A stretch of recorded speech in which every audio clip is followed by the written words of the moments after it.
بسم اللہ الرحمن الرحیم والصلاة والسلام علی رسول الکریم وعلی آلہ وصحبہ اجمعین۔ اللہ نے ہر دور کے ہر باطل کی ہر صورت دعوت کے ذریعے سے توڑا۔ ایک ہی راستہ شروع سے رسول اللہ صلی اللہ علیہ وسلم تک اللہ تعالیٰ نے اپنایا، اس میں کوئی دوسرا راستہ ہمیں نظر نہیں آتا۔ قرن اول میں دعوت غالب ہے، پھر قرن ثانی میں دعوت غالب تو ہے لیکن ساتھ حکومتیں شامل ہو گئی، سیاست آ گئی ہے۔ قرن ثالث میں پھر یہ چیز مدھم ہونا شروع ہوئی کہ حکومت غالب آتی گئی، دعوتی جذبے مدھم پڑتے گئے، پھر آپس میں جنگیں عروج پر چلی گئیں۔ اللہ چاہتا تو نہ ہوتا، لو شاء اللہ لجعل الناس امۃ واحدہ، لیکن اللہ کی حکمت ہے کہ اس نے اختلاف کو باقی رکھا۔ اس میں اس کا امتحان ہے، اپنے بندوں کا امتحان ہے۔ تو اس دین کی حفاظت اللہ کو مطلوب تھی،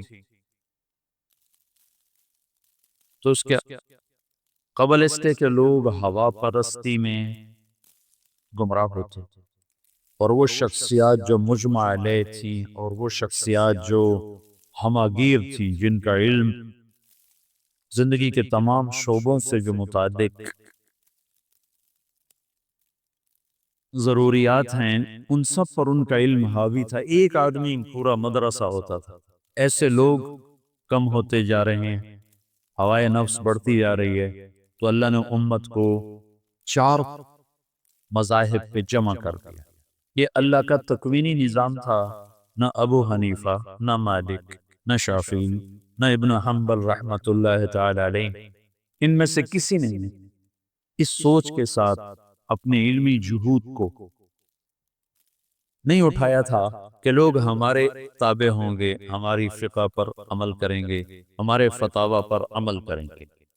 یہ عند اللہ قبول ہوئے۔ اللہ نے امت کو زیغ ضلال سے بچانے کے لیے، ہوا پرستی نفس پرستی سے بچانے کے لیے، اللہ تعالیٰ نے ایک اپنے تکوینی نظام کے ساتھ ان 4 پر امت کو جمع کر دیا۔ بہت تھوڑے اس میں سے باہر نکلے، بہت کم ہر دور میں رہے، لیکن بہت کم برائے نہ، آج بھی وہ بہت تھوڑے۔ یہ جو انہوں نے نظام بنایا، اس کے پیچھے اللہ کی غیبی قدرت تھی۔ یہ کوئی تدبیر سے نہیں تھا کہ بھئی آگے یہ ہونے والا ہے تو ایسا کر دو کہ لوگ اس پہ آ جائیں، ایسا نہیں۔ دین کی حفاظت کے لیے اللہ کا اپنا غیبی نظام چلا کہ سورج مغرب سے جب تک نہیں نکلتا اللہ نے اسے باقی رکھنا ہے۔ صفات جب مدھم پڑنے لگی تو اللہ نے اپنے بندوں پر تزکیہ نفس کے مختلف طریقے الہام فرمائے۔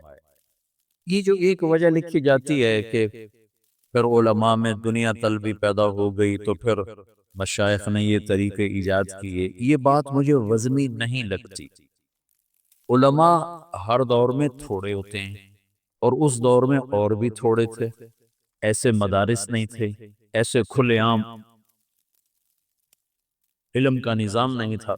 علماء تو بہت تھوڑے، اور اس دور میں بھی تھکے سے تھکا عالم بھی کوئی دنیا کا طلبگار نہیں ہوتا تھا۔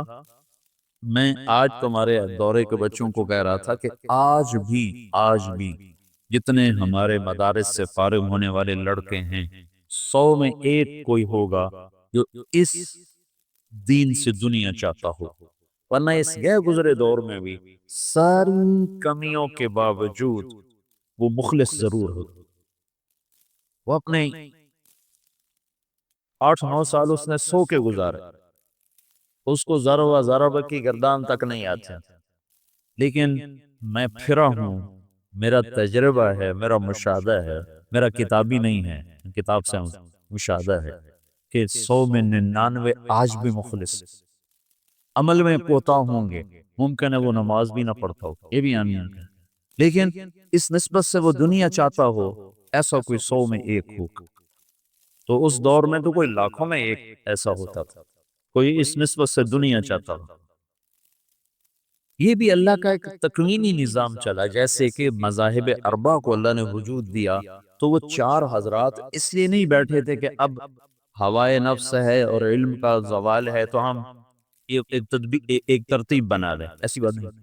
ایسے ہی یہ جو صفاتی محنت تھی، یہ اس بنیاد پر نہیں تھی کہ علماء میں دنیا طلبی پیدا ہو رہی ہے، لوگوں میں دنیا طلبی پیدا ہو رہی ہے۔ اس زمانے کے لوگ بہت اعلیٰ صفات کے مالک تھے، ظلم و ستم تھا، ظلم و ستم تھا، وہ بھی بادشاہوں میں، نہ کہ عوام الناس میں، نہ کہ عامت الناس میں۔ تو اللہ کا ایک اپنا غیبی نظام تھا کہ اس نے صفات کو باقی رکھنا ہے، تو اس نے اپنے بندوں پر تزکیہ نفس کے مختلف طریقوں کو زندہ فرمایا۔ امام مالک فرماتے ہیں بَن یصلح آخر هذه الامت الا بما صلح به اولها، اس امت کے آخری طبقے کی جو اصلاح ہوگی وہ اس طرح ہوگی جیسے پہلے کی ہوئی۔ قرن اول میں جو اصلاح کا نظام ہے وہ دعوت کا چلا ہے، دعوت کا نظام چلا ہے۔ دعوت کے ذریعے سے، دعوت کی جہد کے ذریعے سے، اللہ کے راستے میں نقل و حرکت کے ذریعے سے علم بھی زندہ ہوا، تزکیہ بھی زندہ ہوا۔ پھر دعوت اجتماعی شکل میں ماند پڑی، تو پھر یہ آخری دور کی آخری کوشش ہے، اس کے سرے جا کر ملتے ہیں اوپر۔ جب اللہ سارے عالم کے لیے ہدایت کا فیصلہ فرمائے گا تو یہ دعوت کے سلسلے وہاں جا کے مل رہے ہیں۔ تو اس تھوڑی زندگی میں میں نہیں چاہتا کہ تم کسی کم درجے کی محنت میں لگ جاؤ۔ تمہارے پاس تھوڑے پیسے ہوں تو پھر تم روٹی کو ترجیح دو گے، تم کرتا بدلنے کو ترجیح نہیں دو گے۔ تمہارے پاس اتنے روٹی پیسے ہیں، یا روٹی کھا لو یا اپنا کرتا نیا خرید لو، تو تم کہو گے یا کرتے سے تو گزارا ہو رہا ہے، روٹی کے بغیر گزارا نہیں ہے۔ تھوڑے پیسے والا سوچ سمجھ کے اپنی طاقت کو خرچ کرتا ہے، تھوڑے پیسے والا سوچ سمجھ کے اپنے مال کو خرچ کرتا ہے۔ میرے عزیزو، ہمارے پاس زندگی تھوڑی ہے، سوچ سمجھ کے خرچ کرو، کہیں ایسا نہ ہو کہ غیر اولا میں لگ جاؤ۔ شیطان 6 راستوں پر 6 جگہ بیٹھتا ہے، شیطان 6 جگہ انسان کو گمراہ کرنے کے لیے 6 جگہ بیٹھتا ہے۔ ان میں ایک جگہ یہ ہے کہ جب وہ دیکھتا ہے کہ اسے کسی طرح بھی گمراہ نہیں کر سکا تو اسے پھر افضل سے ہٹا کر غیر افضل پر لانے کی کوشش کرتا ہے، یہ اس کی آخری محنت ہوتی ہے۔ کفر اور ایمان کے درمیان بیٹھتا ہے، سنت اور بدعت کے، جب وہ کفر میں نہیں مبتلا کر سکتا اور اس ایمان میں آتا ہے تو پھر سنت اور بدعت کے درمیان بیٹھتا ہے، اس کو بدعت میں مبتلا کرتا ہے، چونکہ مبتدی توبہ نہیں کرتا، کبائر والا تو توبہ کر لیتا ہے۔ پھر جب وہ اس کو بدعت سے نہیں ہٹا سکتا تو پھر کبیرہ گناہوں پہ لاتا ہے، کہ کبیرہ گناہوں کا چسکا بھی آدمی کو ہلاک کر دیتا ہے۔ آج توبہ کروں گا، کل توبہ کروں گا، وہ کل آیا نہیں کرتی، آدمی لذتوں کا غلام ہو کے ایسے ہی مر جاتا۔ جب وہ کبائر سے بھی بچ جاتا ہے تو پھر اسے اوروں کے عیب دکھانے میں مبتلا کر دیتا ہے، اور اوروں کی کمیاں اچھالنے میں مبتلا کر دیتا ہے۔ اور جب وہ اس سے بھی بچ جاتا ہے تو پھر اسے عجب نفس میں مبتلا کرتا ہے۔ عزوم خیش اعجاب المرء برائه اعجاب کل ذی رأی برائه، جب وہ اس سے بھی بچ جاتا ہے تو پھر اسے غیر افضل میں لگانے کے لیے ایڑی چوٹی کا زور لگا دیتا ہے۔ اس وقت میدان میں دعوت سے افضل کوئی کام نہیں۔ تمہاری جوانی ہے، ہمارا زوال ہے، میں یہ چاہتا ہوں کہ تمہاری طاقت اس مبارک محنت میں لگ کر قیمتی بنے، ایسا نہ ہو غیر افضل میں لگ کر تم کل قیامت کے دن اس بات پہ حسرت کر رہے ہو، ہائے یہ کر لیا ہوتا تو آج زیادہ نفع کما لیا ہوتا۔ ثانی رحمت اللہ علیہ کا قول متعدد دفعہ ان مجالس میں دہرا چکا ہوں کہ تصوف ہمارے دور کی چیز تھی، آج دعوت کا دور۔ سورہ کہف میں 3 قصے بیان ہیں بڑے۔ ایک اصحاب کہف کا سفر ہے، 3 سفر ہیں، ایک اصحاب کہف کا سفر ہے، ایک موسیٰ علیہ السلام کا سفر ہے، ایک ذوالقرنین کا سفر۔ اصحاب کہف کا سفر ہے خانقاہی نظام کے مشابہ، موسیٰ علیہ السلام کا سفر ہے مدرسوں کے نظام کے مشابہ، اور ذوالقرنین کا سفر ہے دعوت اللہ کا، دعوت اللہ کا۔ تو تزکیے کا منتہا غار ہے، فَاهْوُوا إِلَى الْكَهْفِ يَنشُرْ لَكُمْ رَبُّكُمْ مِنْ رَحْمَتِهِ وَيُهَيِّئْ لَكُمْ مِنْ أَمْرِكُمْ مِرْفَقًا۔ غار پر پہنچے، سفر ختم ہو گیا۔ علم کا سفر مجمع البحرین تک ہے، لا ابرح حتی ابلغ مجمع البحرین او امضی حقبہ، تو علم کا سفر مجمع البحرین پر جا کر ختم ہو۔ ذوالقرنین نے کیوں سفر کیا؟ بادشاہی کے لیے، تو اللہ کو کیا ضرورت ہے ذکر کرنے؟ ذوالقرنین نے کیوں سفر کیا؟ فتوحات کے لیے، تو اللہ کو کیا ضرورت ہے ذکر کرنے کی؟ یا اللہ کو کیا ضرورت ہے اس کے مال غنیمت کے افسانے سنانے کی؟ ذوالقرنین کے سفر کی وجہ قرآن میں خود دیکھو۔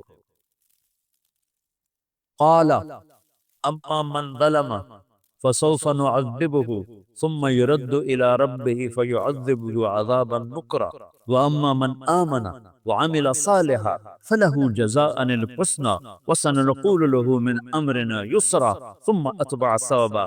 یہ ذوالقرنین نے کیوں سفر کیا، یہ آیت بتا رہی ہے کہ اس نے کیوں سفر کیا تھا۔ فتوحات کے لیے نہیں، ملک گیری کے لیے نہیں، مال غنیمت کے لیے نہیں، بڑا بادشاہ کہلانے کے یا ذا القرنین اما ان تعذب و اما ان تتخذ فیہم حسنا قال اما من ظلم فسوف نعذبه ثم يرد الى ربه فيعذبه عذابا نکرا واما من آمن، ایمان لاؤ ہے دعوت اس آیت سے میں استنباط کر رہا ہوں دعوت کا، کہ دعوت کا منتہا مطلع الشمس سے مغرب الشمس ہے، اور مغرب الشمس سے مطلع الشمس حتی اذا بلغ، کیا ہے مطلع الشمس حتی اذا بلغ مغرب الشمس حتی اذا بلغ مطلع الشمس۔ تو دعوت کا جو میدان ہے وہ مشرق سے مغرب سارا عالم ہے، اور وہ تو ابھی عالمی نبی کا عالمی امتی بھی نہیں تھا، ہم تو عالمی نبی کے عالمی امتی ہیں، ہمارا میدان تو ذوالقرنین سے بھی آگے ہونا چاہیے۔ تو ایک سفر ہے ایمان کی حفاظت کے لیے، اس کو تزکیہ سے میں نے تعبیر کیا، اس کا منتہا غار ہے۔ ایک سفر ہے طلب علم کا، اس کا منتہا مجمع البحرین ہے۔ ایک سفر ہے دعوت کا، اس کا منتہا مغرب الشمس اور مطلع الشمس ہے۔ مشرق سے مغرب تک کھلا میدان ہے، پھوڑے دوڑاؤ۔ اگرچہ تمہارے پاس ذوالقرنین کے نہ لشکر ہیں نہ تمہارے پاس وہ طاقت ہے، لیکن تمہارا اللہ تمہارے ساتھ ہے۔ تم اللہ کے محبوب کی دعاؤں کا خزانہ ساتھ لے کر، فرشتوں کے لشکر ساتھ لے کر تم سارے عالم میں پھرنے والے بنو، اللہ تمہیں ہدایت کا سبب اور ذریعہ بنائے گا۔ تو یہ تین جو الفاظ ہیں نا، فاووا الی الکہف حتی ابلغ مجمع البحرین حتی اذا بلغ مغرب الشمس حتی اذا بلغ مطلع الشمس، اس تینوں تعبیرات میں ہر عمل کی وسعت کو اللہ تعالیٰ بیان فرما رہا ہے۔ ایک کی وسعت یا ایک کا منتہا غار پہ ختم ہے، دوسرے کا منتہا مجمع البحرین پر ختم ہے، اور تیسرے کا منتہا مغرب الشمس سے لے کر مطلع الشمس تک پھیلا ہوا ہے۔ تو ہمیں تو اللہ کا نبی کہہ رہا ہے فَلْيُبَلِّغِ الشَّاهِدُ الْغَائِبُ، اور اللہ کہہ رہا ہے لِتَكُونُوا شُهَدَاءَ عَلَى النَّاسِ، فَلْيُبَلِّغِ الشَّاهِدُ الْغَائِبُ لِتَكُونُوا شُهَدَاءَ عَلَى النَّاسِ هُوَ اجْتَبَاكُمْ، چن لیے گئے۔ تو دعوت کی محنت کو تم اندر سے کرو، بیان ضروری نہیں، میں تو تمہیں بار بار کہہ رہا ہوں بیان کی تمنا مت کرو، نہ اس کے لیے کوئی سکیم بناؤ کہ میرا بیان کیا جائے، پیچھے رہو سارا دن انفرادی دعوت میں کھپو۔ دعوت کا سب سے جو اشبہ بالانبیاء ہے وہ انفرادی دعوت، اشبہ بجہد الانبیاء، انفرادی دعوت اور انفرادی گشت ہے۔ ایسے بیان خطبے تو کبھی کبھی کریں، روزانہ کے نہیں ہیں، کبھی کبھی کریں۔ تو اشبہ بالانبیاء وہ یہ انفرادی دعوت، اس میں سارا دن کھپو تپو لگو، خدمت میں ہاتھ اونچا کرو، مجھے لگاؤ، دور گشت میں جانا ہے مجھے بھیج، بیان کے وقت پیچھے سمٹ کے بیٹھو، آگے منہ کر کے نہ بیٹھو جی 3 دن ہو گئے میرا تو بیان ہی نہیں ہو۔ اس کو اپنی زندگی سے نکالو، ہو جائے اللہ کا نام لے کر اللہ سے مانگ کے بات کرو۔ درد خنجر لگے کسی کو تڑپتے ہیں ہم امیر، درد جو مولانا الیاس صاحب کے سینے میں تھا اس نے لوگوں کو نکالا، بیان نے کہاں نکالا۔ بیان کرنا تو انہیں آتا ہی نہیں تھا، تو مولانا یوسف صاحب خطیب تھے، ان کے خطبات نے پھر آگ لگائی، میں کوئی شک نہیں، لوگوں کے اندر ایمان کی بجلیاں بھر دی انہوں نے۔ بولتے تھے تو مولانا احسان صاحب نے فرمایا ہمیں یوں لگتا تھا کہ ہم ایسے اوپر نہیں دیکھتے تھے، کہ لگتا تھا جیسے اللہ ہمارے سروں پہ آ چکا ہوگا، یہ کیفیت بن جاتی تھی جب وہ اللہ کو بیان کرتے تھے، ایسے نہیں دیکھا جاتا۔ تو وہ توحید کو انہوں نے بیان کیا۔ مولانا غلام اللہ خاص قاضی عبد القادر صاحب بڑے عجیب آدمی تھے، اوہ تزکیہ اور تبلیغ دونوں کو جمع کرنا ہر ایک کا کام نہیں ہے، سبحان اللہ، عجب آدمی۔ مولانا غلام اللہ خاص صاحب سے کہنے لگے آپ کہاں توحید بیان کرتے ہیں؟ جو مشہور تھے جماعت التوحید اشاعت التوحید والسنہ، کہنے لگے آپ کہاں توحید بیان کرتے ہیں؟ آپ تو توحید کے مسائل بیان کرتے ہیں، یہ شرک وہ شرک، یہ شرک وہ شرک، توحید تو مولی یوسف بیان کرتا ہے کہ اللہ سے ہوتا ہے۔ تو مولانا غلام اللہ خان صاحب نے پھر مولانا یوسف صاحب کا بیان سنا تو کہنے لگے آج مسلمان ہوا، آج مسلمان ہوا۔ تو کلمے کا موضوع ہے یقین کی تبدیلی، یہ تم سارا دن دعوت دو گے تو تب تمہارے اندر یہ کیفیت پیدا ہوگی، چوتھے دن تمہارا بیان ہو کیسے یہ کیفیت بن سکتی؟ بیان بھی تم 15 منٹ کرو گے تو تمہیں نیچے سے گھڑی دکھائیں گے بس کرو بس، تو تم اس میں کیسے اپنے جوہر دکھا سکتے؟ اپنے جوہر دکھاؤ انفرادی دعوت۔ نماز کا تو یقین کا ابتدائی درجہ ہے کہ حلال اسباب پہ قناعت کرو، حرام چھوڑ، اور اعلیٰ درجہ ہے اسباب کا عدم وجود تمہارے لیے برابر ہو جائے۔ نماز کا ادنا درجہ ہے کہ تم تکبیر اولا صف اول کے اہتمام کرنے والے بچہ، اور تمہاری تکبیر اولا چھوٹے، رکعت چھوٹے، تمہیں درد اٹھے، تمہیں نقصان کا احساس ہو، اور اعلیٰ درجہ ہے اقم الصلاۃ لذکر، کہ نماز پڑھ میری یاد میں گم ہو کر۔ علم کا ابتدائی درجہ ہے تمہیں حدود شریعت معلوم، اور اس کا اعلیٰ درجہ ہے کہ اس وقت میں اللہ مجھ سے کیا چاہتا ہے، حال کے امر کو پہچانا۔ اس کو فقیہ کہتا ہے، مولانا یوسف فرماتے تھے فقیہ وہ ہے جو حال کے امر کو اس وقت اللہ کے کون سے حکم میں لگنے سے اللہ سب سے زیادہ راضی ہوگا، یہ پہچان۔ اور تبلیغ میں فضائل کا علم ہے، مسائل کا نہیں ہے، مسائل کی طرف متوجہ کیا جاتا ہے، فضائل اس لیے ہیں، اس لیے ایک ہی کتاب کو پڑھا جاتا ہے کہ تبلیغ میں علم کیا موضوع تاثر ہے، تاثر کہ تمہیں اللہ اس کے رسول کی بات تمہارے دل پر اثر کرے، اثر، اور وہ تمہیں عمل پر کھڑا کرنے کا سبب بنے۔ 40 دن جو تکبیر اولا سے نماز پڑھے گا اس کو 2 پروانے ملیں گے، ایک نفاق سے بری ہونے کا، ایک جہنم سے بری ہونے کا۔ تم نے کب سے یہ حدیث سنی؟ اگر تمہیں یہ جذبہ نہیں نصیب ہوا کہ میں 40 دن تو پورے کر لوں تو تم نے یہ حدیث نہیں سنی۔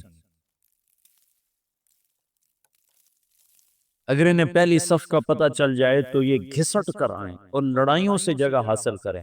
اگر تمہیں پہلی صف کا شوق نہیں نصیب ہوا تو تم نے یہ حدیث نہیں پڑھی۔ مسائل کا علم موضوع نہیں ہے تبلیغ کا، تبلیغ کا موضوع فضائل ہیں، فضائل، ان کو بار بار سن کر ان کے تاثر سے قدم اٹھانا۔ اب یہ تاثر ہے لن تنالوا البر حتى تنفقوا مما تحبون، تو ابو طلحہ کہتا ہے بیرحا سب سے زیادہ محبوب ہے اللہ کے نام پہ صدقہ۔ اللہ کے نام پہ صدقہ۔ عبداللہ بن عمر کو ایک رومن باندی سے عشق تھا، محبت نہیں تھی، عشق تھا۔ جب یہ آیت سنی تو نافع سے اس کی شادی کر دی، اپنے غلام نافع سے اس کی شادی کر دی۔ عمر بن عبدالعزیز جب خلیفہ تھے تو ان کی بیگم کی ایک باندی تھی، تو ان سے انہیں عشق ہو گئی۔ جب خلیفہ نہیں تھے تو اپنی بیوی سے کہتے یہ باندھی مجھے ہدیہ کر دو، وہ اپنے اس سوکن پنی کی وجہ سے انکار کرتے۔ جب یہ خلیفہ بن گئے تو ان کی بیوی نے اس کو پورا تیار کر کے آ کر پیش کیا کہ یہ آپ کی خدمت میں ہدیہ کیا۔ او ہو، عمر بن عبدالعزیز ہل کے رہے، کہنے لگے تو کہاں سے آئی تھی؟ کہا مجھے عبد الملک نے کوفے میں ایک آدمی سے زبردستی خریدا تھا اپنی بیٹی کو دینے کی، تو کہا اس کو اس کے مالک کے پاس لوٹا دیا جائے، یہ تو بیع جائز نہیں ہے۔ تو وہ کہنے لگی این وجدک یا امیر المومنین، امیر المومنین تیرا مجھ سے عشق کہاں گیا؟ کہنے لگے وہ پہلے سے بھی زیادہ ہے، لیکن تمہیں اللہ پہ قربان کرتا۔ تاثر، یہ تاثر تمہارا نہیں بنا۔ چلو باقی انشاءاللہ پھر کل بات۔ ہن لباس لکم وانتم لباس لہم، تمہاری بیوی تیرا لباس ہے، اور اللہ بیویوں سے کہہ رہا ہے کہ تمہارے خامن تمہارا لباس ہے۔ جتنا لباس خوبصورت ہوتا ہے اتنا انسان پرکشش ہو جاتا ہے۔ جتنا آپ اپنے لباس کی حفاظت دیں، بیوی کی حفاظت کرو گے، بیوی خامن کی حفاظت کرے گی، یہ رشتہ پرکشش ہو جائے گا، خوبصورت ہو جائے گا۔ اس میں ایک بات رہ گئی تھی، وہ ہے نساؤکم حرث لکم، یہ اسی میں آتا ہے لیکن تھوڑا سا آگے جا کے آتا ہے، تو اس دن پاک وَإِذَا سَأَلَكَ عِبَادِي میں چلی تو نساؤکم حرث لکم فَأْتُوا حَرْثَكُمْ أَنَّىٰ شِئْتُمْ۔ اس کا مفسرین نے ایک ہی مطلب بیان کیا جو فَأْتُوا حَرْثَكُمْ أَنَّىٰ شِئْتُمْ، لیکن چونکہ میں ذمہ دار ہوں مجھے حرث سے ایک مطلب سمجھ آئے، میرے پیشے کا لفظ ہے نا حرث۔ اللہ نے یہاں عورت کو تشبیہ دی ہے کھیتی سے۔ میری آنکھ اس ماحول میں کھلی جہاں ہم پشتوں سے ذمہ دار چلے آ رہے ہیں۔ درخت جب پھل نہیں دیتا ہے تو ذمہ دار اس کو ڈنڈے مارتا ہے، اس کو گالیاں نکالتا ہے۔ کس طرح ذمہ دار ایک پودے کو پروان چڑھاتا ہے، یہ ہے تمہاری ذمہ داری اپنی بیوی، چونکہ تم نہیں کسی کے گھر گئے، تمہارے گھر کسی کی بیٹی آئی ہے، ماں چھوڑ کے، باپ چھوڑ کے، بہنیں چھوڑ کے، بھائی چھوڑ کے، سہیلیاں چھوڑ کے، اور اپنی ترتیب زندگی کو توڑ کر ایک بول پر تیرے گھر آئی ہے، تو پاگل تو آتے ہی اس کے ساتھ بدتمیز ہو رہا ہے، کبھی گالیاں دیتا ہے، کبھی تانے دیتا ہے، کبھی تیری ماں اسے کچھ سناتی، کبھی تیرا ابا اسے کچھ سناتا، کبھی تیری بہنیں اسے کچھ سناتی۔ تو نے کھیتی کی راکھی کیا کرنی تھی، تو نے تو کھیتی کو آگی لگا کے رکھتی، تو یہ فصل کیسے دے گی؟ تو گندا دانہ اس میں سے نکلے گا۔ تو عورت کو اللہ تعالیٰ نے زمین سے تشبیہ دی، اور اس سے آنے والی اولاد کو کھیتی سے اللہ تعالیٰ نے تشبیہ دی، اور زمین سے کھیتی لینے کا ایک طریقہ ہے، ہل چلتا ہے، زمین نرم کی جاتی ہے، پانی لگتا ہے، پھر اسے اور نرم کیا جاتا ہے، پھر جڑی بوٹیوں کو صاف کیا جاتا ہے، اسے تیار کیا جاتا ہے، پھر اس میں دوبارہ ہل چلا کے بیج لگایا جاتا ہے، پھر اس بیج کی راکھی کی جاتی ہے، حفاظت کی جاتی ہے۔ جب وہ پانی مانگتا ہے پانی دیتے ہیں، چاہے رات کے 12 بجے بھی پانی کی ضرورت ہے وہ پانی پہنچ رہا ہوتا ہے۔ وہ کھاد مانگتا ہے کھاد دیتے ہیں، وہ کوڑی مانگتا ہے کوڑی دیتے ہیں، اور اس میں گندی جھاڑیاں پیدا ہوتی ہیں، تو ہم الگ مزدور لگا کر ان گندی جھاڑیوں کو نکالتے ہیں، اور اب سپرے آ گئے ہیں کہ سپرے کرو تو صرف وہ گندی جو بوٹیاں ہیں وہ مر جاتی ہیں، فصل کو کچھ نہیں ہوتا۔ میں آپ کے سامنے ایک نقشہ بیان کر رہا ہوں کہ اللہ تعالیٰ یہاں خامد اور بیوی کی زندگی کو کس خوبصورت انداز میں بیان فرما رہا ہے۔ اعلیٰ فصل لینے کے لیے یہ سب کچھ کرنا پڑتا ہے۔ ذمہ داروں کے پاس عام طور پہ پیسہ نہیں ہوتا، وہ جاتے ہیں جی کھاد چاہیے دی، وہ کہتے 500 روپے ود لما، جو کہتا جی لے لو پہ کھاد دے دو میری فصل مر دی، تو پھر اسے سپرے کرنا ہوتا ہے تو اس کے پاس پیسے نہیں ہوتے، پھر وہ سپرے والے کے پاس جائے، یہ نہیں کہتا پیسے گونی دفعہ کرو، آپ پہ ہوندی تو ہوئے نہیں ہوندی تو نہ ہوئے، ایسا پاگل کوئی ذمہ، چاہے 1 ایکڑ کا ہو چاہے 100 ایکڑ کا ہو، پھر وہ کہتا جی کھاد چاہیے دی یوریا، وہ کہتا وہ سپرے کی دوا چاہیے ہوگا، ڈبے کے پیچھے 200 روپے زیادہ لواں گا، اچھا جی لے لے جی چلے کپا آ جاندی میں دے دیواں گا۔ وہ ادھار پہ مہنگا سامان اٹھاتا ہے اور اس کی ضرورت کو پورا کرتا ہے۔ وہ گندم کو یہ نہیں کہتا، کپاس کو یہ نہیں کہتا میرے کو پیسے کوئی نہیں، میں نہ تینوں پانی لا سکنا، نہ کھاد دے سکنا، نہ سپرے کر سکتا، تو پھر مکھیاں ہی مارے گا، روٹی تو بونی لبنی۔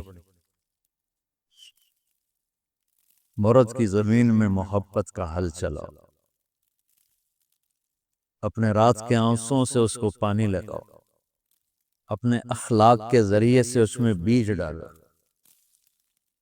پھر اس کو عزت دے کر، احترام دے کر اس فصل کی آبیاری کرو، اس کو اوپر چڑھاؤ۔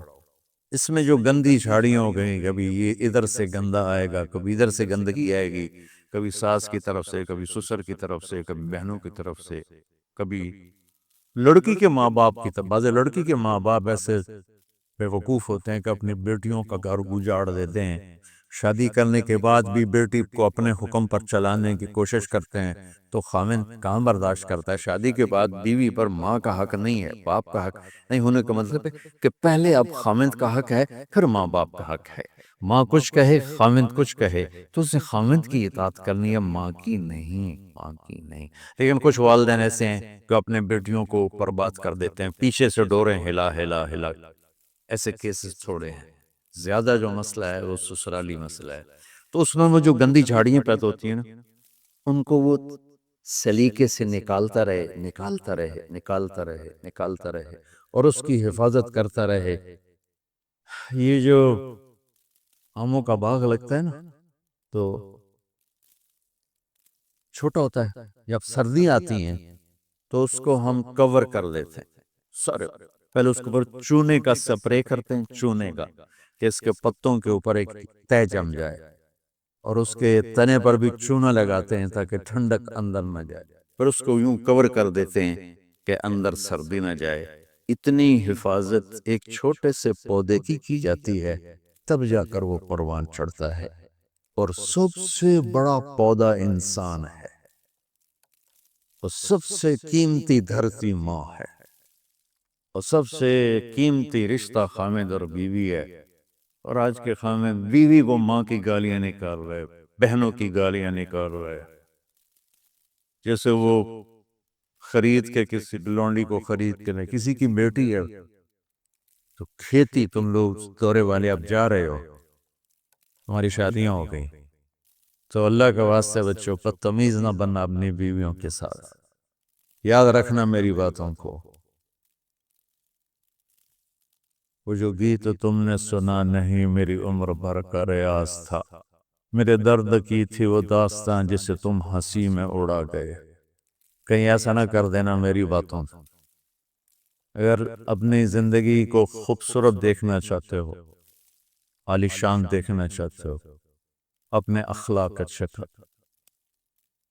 چونکہ بیوی کی بات ہو رہی، ورنہ ہر رشتے میں اسی کی ضرورت۔ ماں کا رشتہ ہے، محبت دینی پڑے گی، باپ کا رشتہ ہے، محبت دینی پڑے گی، بہنوں کا رشتہ ہے، بھائیوں کا رشتہ ہے، اولاد کا رشتہ ہے۔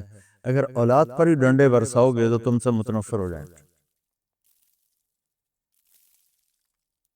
میرے نبی نے کبھی یوں اپنے نواسوں کو ٹچ بھی نہیں کیا تھا، ایسے بھی نہیں کیا تھا، وہ روزانہ جا کے ان کو ملتے، سینے سے لگاتے، اپنی نسبتوں کو منتقل کیا حسنین کی طرح، واعظ نصیحت نہیں کی۔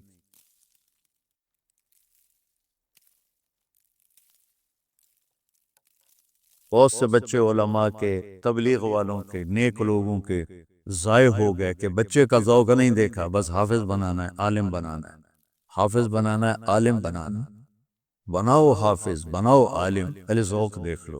اگر نہیں ہے تو اچھا مسلمان بناؤ، یہی کافی ہے۔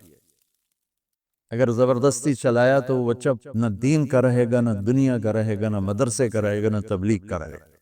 یہ لاکھوں مثالیں میرے سامنے۔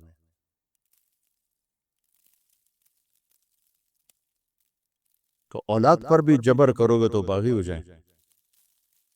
ایک ہمارے ساتھی نے اپنے بیٹے کو حافظ بنایا، وہی تبلیغی زور، بچے کو تمنا نہیں ہے، انہیں بنایا، جو اس کا سر نکلا ہے اس کا اور اس کی شادی ہونے لگی تو اس کے والد نے کارڈ چھپوایا حافظ فلاں فلاں، انہیں سارے کارڈ جلا دی، جلانے کا مطلب ہے پھینکوا دیا، کہ نئے سرے سے کارڈ چھپواؤ اور حافظ کا نام کٹاؤ، حافظ کا نام کٹا کے میرے کارڈ چھپاؤ۔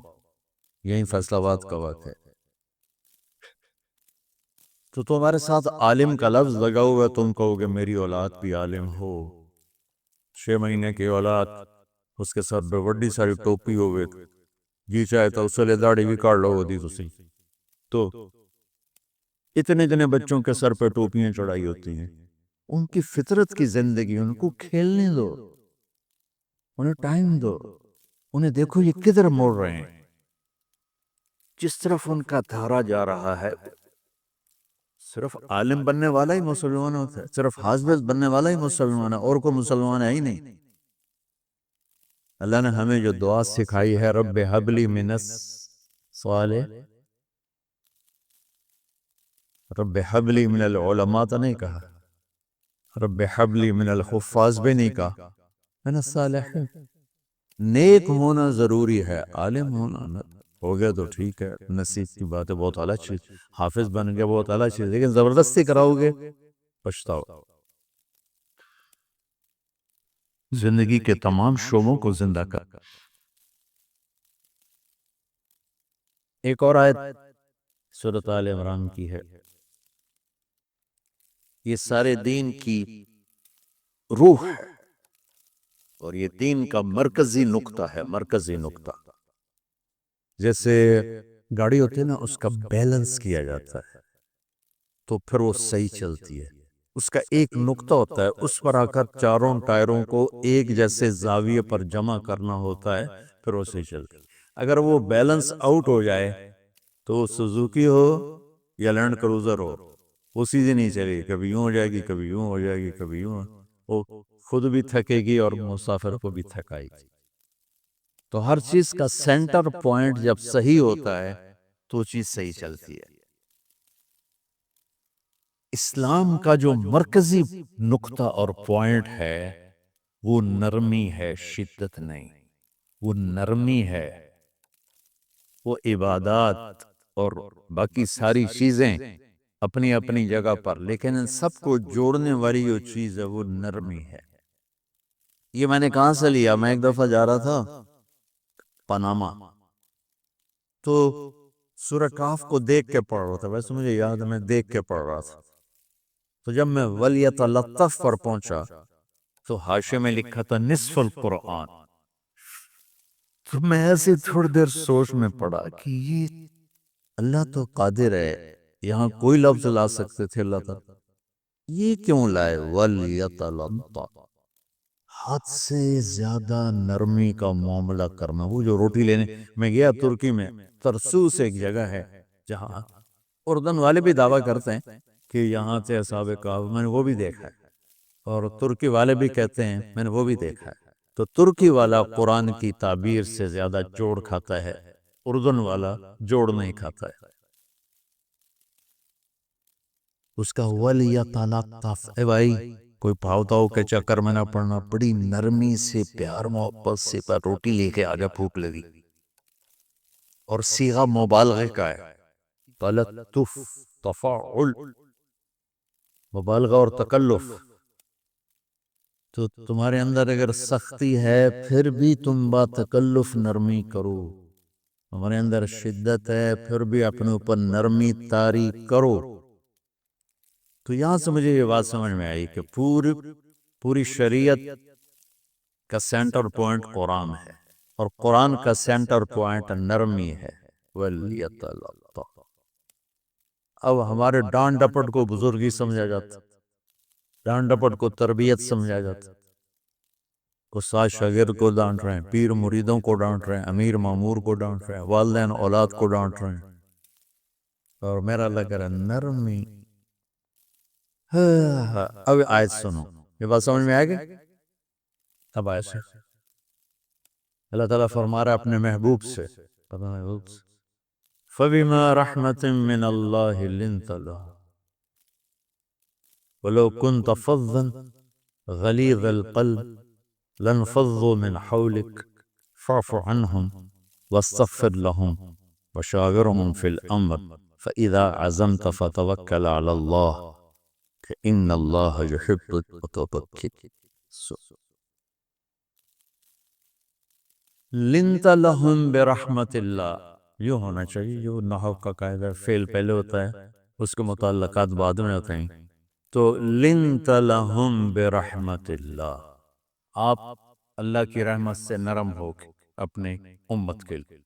لیکن اللہ تعالیٰ نے فبما، اللہ نے اپنے نبی پر جتنے احسان قرآن میں بتلائے ہیں، علم یجدک یتیما فآوی ووجدک ضالا فہدی ووجدک عائلا فأغنی ألم نشرح لك صدرك ووضعنا عنك وزرك الذي أنقض ظهرك ورفعنا لك ذكرك إنا أعطيناك الكوثر هو الذي أيدك بنصره وبالمؤمنين. اب قرآن میں دیکھو وَكَانَ فَضْلُ اللَّهِ عَلَيْكَ كَبِيرًا، اللہ نے قرآن میں اپنے نبی پر جو احسان کیے وہ بتائے اور جتلائے تھے. ہم نے آپ کے ساتھ یہ کیا، یہ کیا. یہ احسان جیسے اللہ نے بتایا ہے نا اپنے نبی کو، یہ احسان نرمی والا جس طریقے سے بتایا، اس طریقے سے کسی احسان کو ذکر نہیں. فَبِمَا، میرے ہاتھوں کو دیکھ، ہم جب کہتے ہیں بہت بڑا، اس سے آگے تو ہمارے ہاتھ نہیں جاتے نا. تو میرا ایک بھتیجا تھا تو دیر سے بولا کہ وہ گاڑی پہ ہوتا تو ہم کہتے کس چیز پر آئے ہو، تو وہ یوں یوں کرتا. وہ جب وہ بس پہ آتا تو ایسے ایسے کرتا، ایسے کہ بھئی بس بڑی ہوتی ہے نا تو اس کا یوں اشارہ کرتا اور گاڑی چھوٹی تو اس کا یوں اشارہ کرتا. تو فبما، یہ جو فبما رحمہ ہے نا، یہ زمین آسمان سے بھی باہر نکل گیا ہے، اور مشرق و مغرب سے پار ہو گیا، شمال جنوب سے پار ہو گیا، فوق تحت سے پار ہو گیا.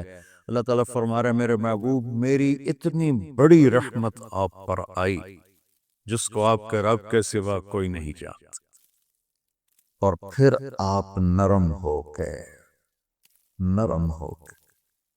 ان اللہ لا یعطی علی الرفق ما لا یعطی علی العنف، اللہ جو نرمی پہ دیتا ہے وہ سختی پہ نہیں دیتا.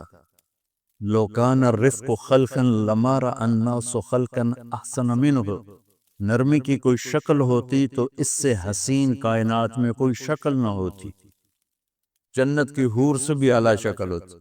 وَلَوْ كَانَ الْعُنْفُ خَلْقًا لَمَا رَأَى النَّاسُ خَلْقًا أَبْغَضَ مِنْهُ،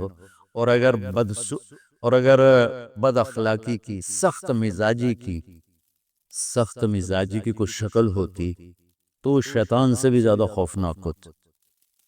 امام اسماعیل رحمۃ اللہ علیہ بڑے علامہ گزرے ہیں اور قرآن کی بڑی خدمت کی ہے لغت کے لحاظ سے،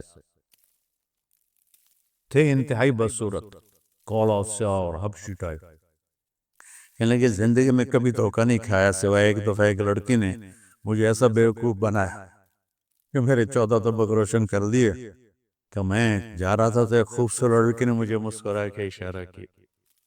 کہنے لگے کوئی میرے اوپر بھی عاشق ہے تو میں اس کے پیچھے چل پڑا، وہ آگے آگے میں پیچھے پیچھے، وہ آگے آگے میں پیچھے پیچھے. بازاروں میں چلتے چلتے ایک مصور کی دکان پہ پہنچے تو اس نے مصور سے یوں اشارہ کیا اور آگے چلی گئی. وہ آگے چلی گئی تو میں حیران ہو گیا. میں نے کہا بھائی یہ کیا چکر ہے؟ کہا جی یہ ایک بچی کل میرے پاس آئی تھی کہ مجھے شیطان کی فوٹو بنا کے،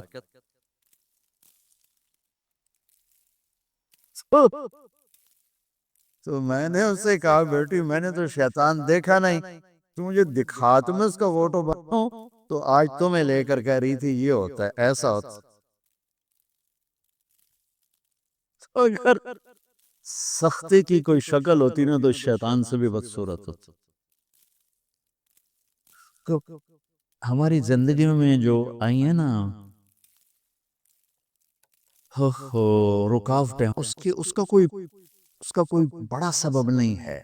یہ اسباب ہیں چھوٹے چھوٹے مل کے پڑے ہو، زبان کی شدت، بول کی شدت، نظر کی شدت، تانے تشنیع، مار پٹائی، اس نے ہمارے رشتوں کو تار تار کر دیا. اور میں قربان جو میرا اللہ تعالیٰ کہہ رہا ہے لو كنت فظا غلیظ القلب، پھر آپ کی زبان میں شدت ہوتی، آپ کے مزاج میں شدت ہوتی. لنفضوا من حولک، انفضوا کا مطلب بتایا تھا نا کل پرسوں، بھگ دوڑ مچ جانا، پیچھے مڑ کے نہ دیکھنا. معلم محمد مصطفیٰ جیسے ہوں صلی اللہ علیہ وسلم، اور طلبہ اصحاب رسول جیسے ہوں.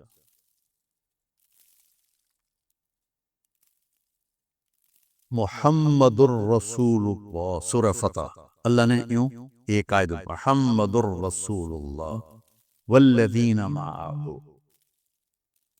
یہاں محمد اللہ کے رسول ہیں، یہ دعویٰ ہے، دعویٰ ہے کہ یہ میرے رسول ہیں.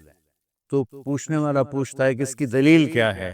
تو اللہ کہتا ہے اس کے ساتھیوں کو دیکھ لو، ایسے ساتھی صرف نبی کے ہوتے ہیں اور کسی کے نہیں ہوتے. والذین معاہ، معاہ معیت بہت بڑا شرف ہے. اور وہ کیسے ہیں؟ اشداء علی الکفار ہیں، رحماء بینہم ہیں. وہ کیسے ہیں؟ تراہم رکعا سجدا، کوئی سجدوں میں گڑ گڑا رہا، کوئی رکوع میں گڑ گڑا رہا. اور اخلاص ایک باریک چیز ہے جس کو موت سے پہلے ہم دعویٰ نہیں کر سکتے کہ میں جو کچھ کر رہا ہوں اخلاص سے کر رہا ہوں. لیکن وہ اتنے اللہ کے قریب ہوئے کہ اللہ نے ان کے اخلاص کی خود گواہی دی. یبتغون فضلا من اللہ ورضوانا. میں صرف قرآن سے صحابہ کو بتا رہا ہوں. تتجافى جنوبهم عن المضاجع يدعون ربهم خوفا وطمعا. میرے نبی کے ساتھ چلنے والے صحابہ کیسے ہیں؟ راتوں کو اٹھ اٹھ کے روتے، بستروں سے جدا رہتے ہیں. کیسے ہیں؟ كانوا قليلا من الليل ما يهجعون، رات کو بہت تھوڑا سوتے ہیں. وبالاسحار هم يستغفرون، اور پھر سحری کے وقت توبہ استغفار کرتے ہیں. یہ کیسے ہیں؟ یؤثرون علی انفسهم ولو کان بهم خصاصہ، خود بھوکے رہ کر یہ اوروں کو کھانا کھلاتے ہیں. یہ کیسے ہیں؟ لقد رضی اللہ عن المؤمنین اذ یبایعونک تحت الشجرہ فعلم ما فی قلوبہم. یہ کیسے ہیں؟ یہ قرآن صرف بتا رہا ہے کہ صحابہ. آخری بات درجہ بندی کی، لا یستوی منکم من انفق من قبل الفتح وقاتل. میرے محبوب آپ کے صحابہ کے دو ہیں جماعتیں، ایک وہ ہیں جو فتح مکہ سے پہلے ایمان لائے، اور ایک وہ ہیں جو فتح مکہ اور اس سے آخر تک ایمان لائے. یہ جو بعد والے ہیں نا، یہ پہلے والوں کے برابر نہیں ہو سکتے. اللہ نے فرق مراتب رکھا ہے. اتنے بڑے مقام کے لوگ، لفظ کیا آ رہا ہے؟ لن فضوا من حولی، یہ آپ کو چھوڑ کے بھاگ جاتے. سختی اتنی بڑی بلا ہے کہ اتنے دھرتی نے کسی نبی کے ایسے ساتھی نہ دیکھے نہ دیکھے گی، اور ایسے عظیم انسان دنیا میں نہ آئے نہ آئیں گے. انبیاء کے بعد عظیم ترین انسانوں کا ٹولہ، لیکن وہ بشر تھے، ان سے خطائیں ہوئیں، ان سے گناہ ہوئے، پر اللہ نے کہا جاؤ ہم نے معاف کر دیا. کلا وعد اللہ الحسنی، جاؤ سب کے لیے جنت ہے.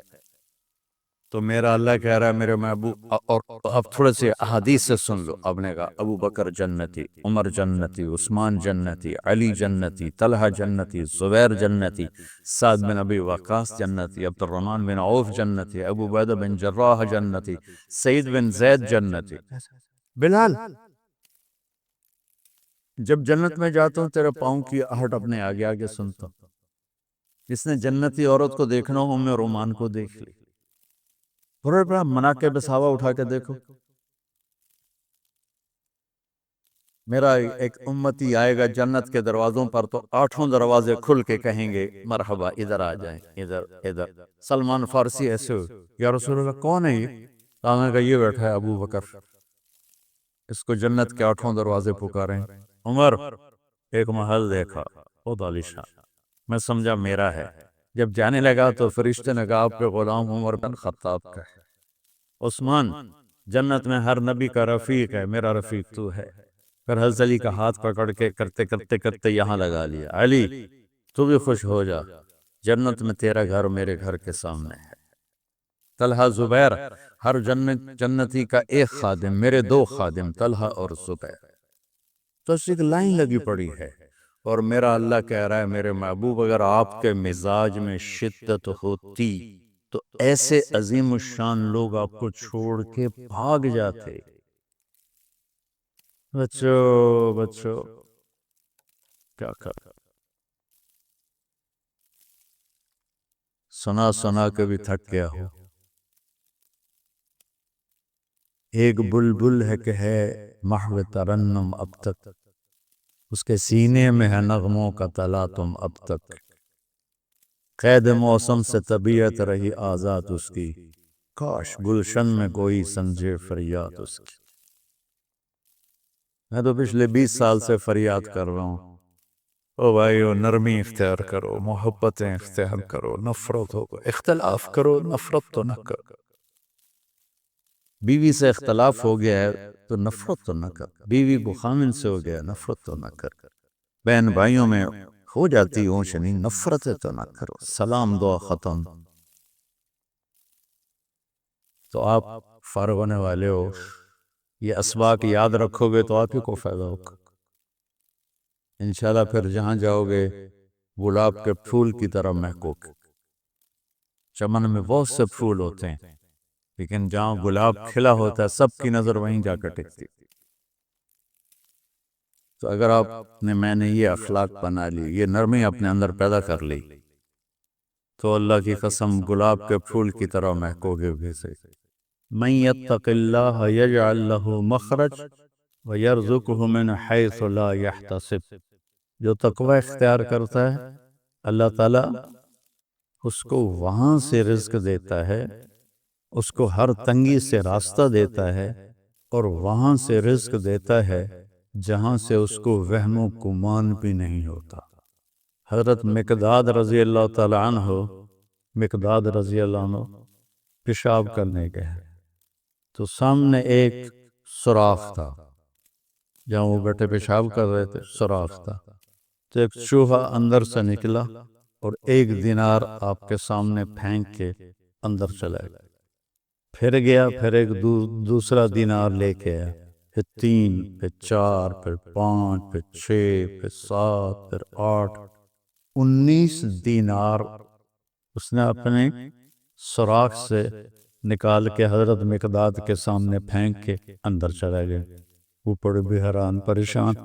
انہوں نے وہ اٹھائے، فارغ ہو کر آ کر اللہ کے نبی کو پیش کیے کہ یا رسول اللہ میرے ساتھ تو یہ قصہ ہوا ہے، آج چوہے نے مجھے مالدار بنا دیا. تو آپ نے فرمایا یہ رزق ہے جو اللہ نے تجھے عطا کیا ہے. پھر یہ آیت پڑھی من یتق اللہ یجعل لہ مخرج ویرزقہ من حیث لا یحتسب. اب یہ راستہ صرف مسلمان کے پاس ہے کہ اگر وہ تقوی اختیار کرتا ہے تو اسے اللہ وہاں سے دے گا جس کا اس کو وہم و گمان بھی نہیں ہوگا.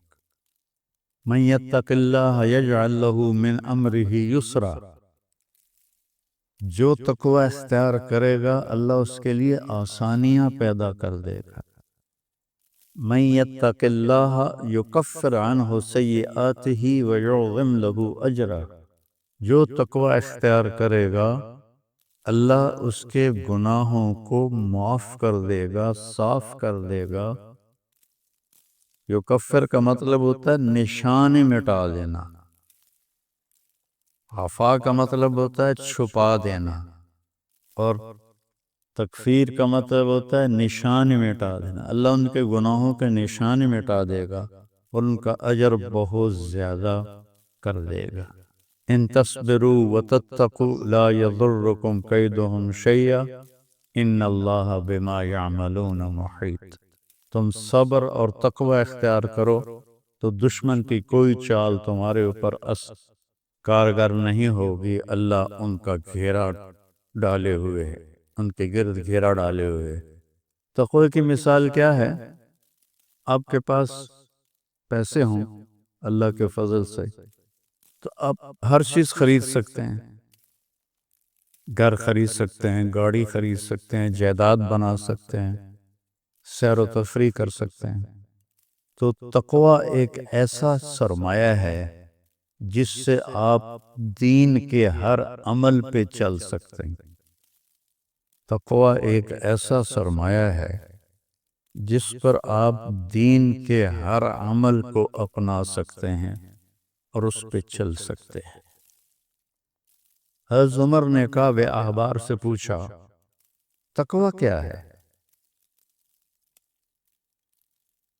تو قرآن میں مختلف تعبیرات ہیں تقوی کی۔ تو حضرت عمر نے پوچھا، کعب احبار یہودی عالم تھے، ایمان لائے تھے، تابعی ہیں، مت تقوی۔ فرمانے لگے کبھی کانٹوں بھرے راستے پہ چلے ہو؟ سبحان اللہ۔ کہنے لگے ہاں، اور اب میں تو کانٹے ہی کانٹے تھے، کوئی سبزہ تو تھا ہی نہیں۔ تو کہنے لگے پھر کیا کرتے ہو؟ کہ میں اپنا کرتا سمیٹ لیتا ہوں، دامن سمیٹ لیتا ہوں، اور کانٹوں سے بچ بچا کے میں آگے نکل جاتا ہوں۔ کہ بس یہ تقوی ہے کہ چاروں طرف گناہوں کے خاردار کانٹے ہیں، اس سے اپنے دامن کو بچا کر پار نکل جاؤ۔ اور دوسرا کہ لوگوں کے سخت رویے ہیں، کانٹوں کی طرح چبھتے ہیں، ایک جملہ آدمی کو ساری رات نہیں سونے دیتا، یہ اتنا زخم ہوتا ہے۔ جب حارث بن ابی سفیان اور عبداللہ وہ ایمان لانے کے لیے تشریف لائے فتح مکہ سے پہلے، تو آپ نے ان کو ملنے سے انکار کر دیا کہ مجھے ان کا ایمان قبول نہیں ہے، کہ یہ میرے بارے میں بہت سخت باتیں کرتے تھے۔ طائف والوں نے پتھر مارے، جب وہ آئے تو ان کا استقبال کیا، ان کے ساتھ بیٹھ کے رات کا کھانا کھاتے تھے۔ ایک رات نہیں کھایا تو آ کے معذرت کی کہ میری تلاوت رہ گئی تھی اس لیے میں نہیں آ سکا۔ اور یہ ایک پھوپھی کا بیٹا ہے اور ایک تایا کا بیٹا ہے، تو ابو سفیان بن حارث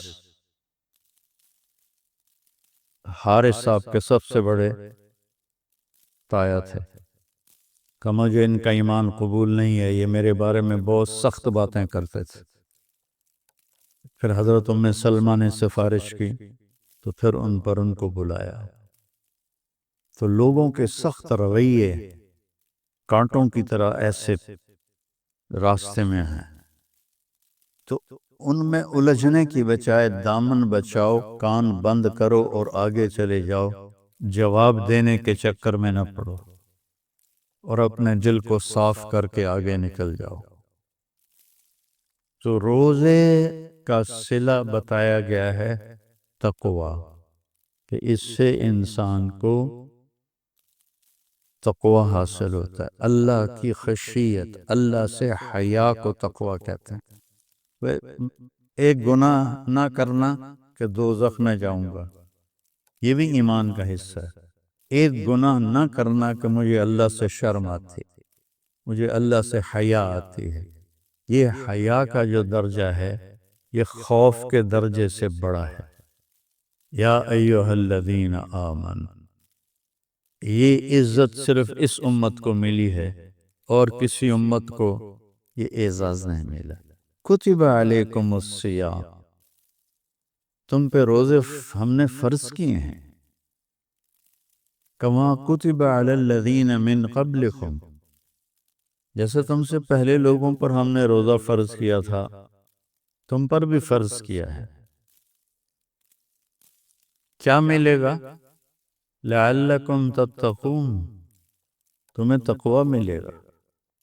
تقوی کی مثال کیا ہے؟